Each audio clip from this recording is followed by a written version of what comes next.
Hello, વાર્તાનું નાટ્યકરણ ધોરણ 2 ના બાળકો રજૂ કરે છે. વાર્તા છે સમજો બકરીઓ. એક નાનું ગામ હતું. ગામ પાસે એક નદી પસાર થતી હતી. નદી સાવ સાંકડી અને ઊંડી હતી. ચોમાસામાં એમાં ખૂબ પાણી આવતું.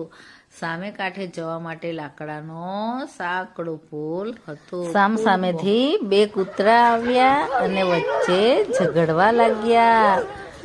એ લોકો ઝઘડતા સમજદારીને બદલે બંને પાણીમાં પડી ગયા અને તણાવા લાગ્યા.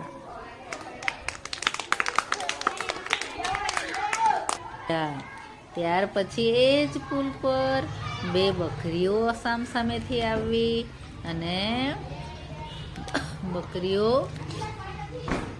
પુલ પરથી પસાર થતા આમને સામને આવી ગઈ અને વિચારવા લાગી, હવે શું કરીએ? પુલ છે સાંકડો અને પસાર એક જ વ્યક્તિ થઈ શકે.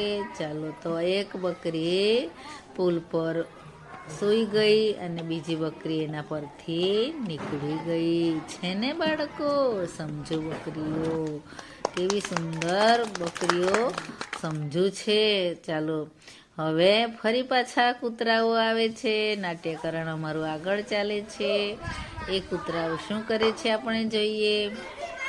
જુઓ, કૂતરાઓ તો ભસવા લાગ્યા અને ઝઘડવા લાગ્યા. એ પડવાના પાણીમાં, એ પડવાના, એ પૈડા. કૂતરાઓ પૈડા પાણીમાં.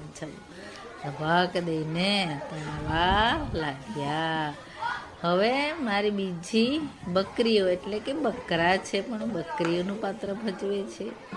બકરીઓ આવે છે અને એ પણ ધીમે ધીમે ચાલીને, ચાલો સમજુ બકરી બેસી ગઈ ને એના પરથી બીજી ચાલી ગઈ.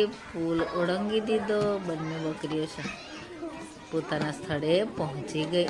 હવે બીજા કૂતરાઓ પાછા આવી ગયા. આ તો વધારે જ ઉકળવા લાગ્યા. ઝઘડતા હવે તો પાણીમાં પડવાના. સમજો નથી કૂતરાઓ?